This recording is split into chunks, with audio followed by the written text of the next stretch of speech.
கர்த்தருடைய நாமத்துக்கு ஸ்தோத்திரம் உண்டாவதாக. சாதாரணமாக தப்பு செய்கிறவர்களை கண்டால் நமக்கு கோபம் வருகிறது. அவர்களை திட்டணும், அடிக்கணும் போல இருக்கும் அல்லவா?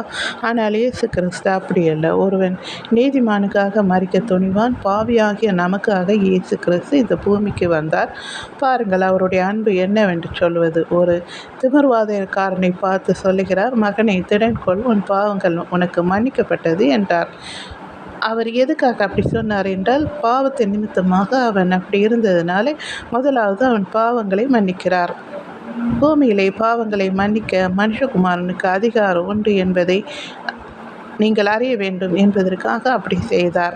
மத்திய சுவிசேஷத்தில் 9:10 பார்த்தீர்கள் என்றால், பாவிகளோடு போஜன பண்டிகையில் பரிசேயர் அதை கண்டு அவருடைய சீசர்களை நோக்கி, உங்கள் போதகர் ஆயக்காரரோடும் பாவிகளோடும் போஜன பண்ணுகிறது என்னவென்று கேட்டார்கள். இயேசு அதை கேட்டு, பிணியாளிகளுக்கு வைத்தியன் வேண்டியதை அல்லாமல் சுகமுள்ளவனுக்கு வேண்டியது இல்லை, பலியை அல்ல இரக்கத்தையே விரும்புகிறேன் என்பதின் கருத்து இன்னதென்று போய் கற்றுக்கொள்ளுங்கள்.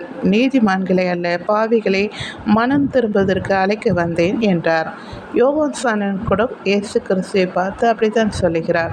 1 யோவான் 1:28 மறுநாளிலே யோவான் இயேசுவைக்கு தன்னிடத்தில் வருவதை கண்டு, இதோ உலகத்தின் பாவத்தை சுமக்கிற தேவாட்டுக்குட்டி என்று சொல்லுகிறார். எனக்கு அன்பானவர்களை, நமக்கும் அந்த பாவ மன்னிப்பை ஆண்டவர் ஜெபத்தில் கற்றுக் கொடுக்கிறதை பார்க்கிறோம்.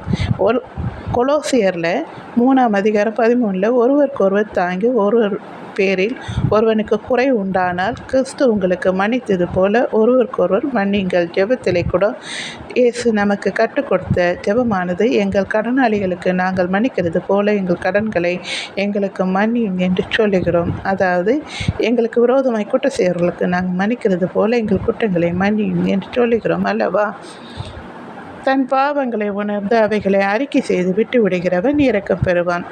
யாரெல்லாம் தன்னுடைய பாவங்களை, அது நம்ம செய்தது எவ்வளோ பெரிய பாவம் என்று அதை உணர்ந்து அவன் மன கசந்து அழும்புது ஆண்டவர்கிட்ட மன்னிப்பு கேட்கும் போது அதை மன்னிக்கிறவராயிருக்கிறார். தேவன் சிலுவையில் கூட கல்லனை மன்னித்ததை நீங்கள் அறியலாம். எவ்வளோ பெரிய அந்த வழியில் கூட அவர் எதற்காக வந்தாரோ அதை அவர் அந்த மரணத்தில் கூட அதை செய்து முடித்ததை நாம் பார்க்கிறோம்.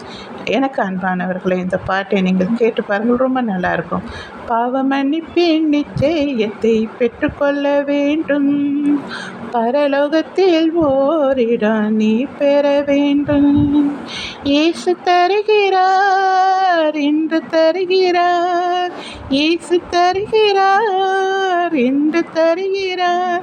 எனக்கு அன்பானவர்களை, இப்பொழுதே ரட்சண நாள். நீங்கள் கேட்டுக்கொண்டிருக்கிற இந்த நேரத்திலே உங்கள் பாவங்களை உணர்ந்து ஆண்டவர்கிட்ட மன்னிப்பு கேளுங்கள். ஆண்டவர் உங்களை மன்னித்து உங்களை தன்னுடைய பிள்ளையாக மாற்றுவார். சரிங்களா? தேங்க்யூ. நன்றி.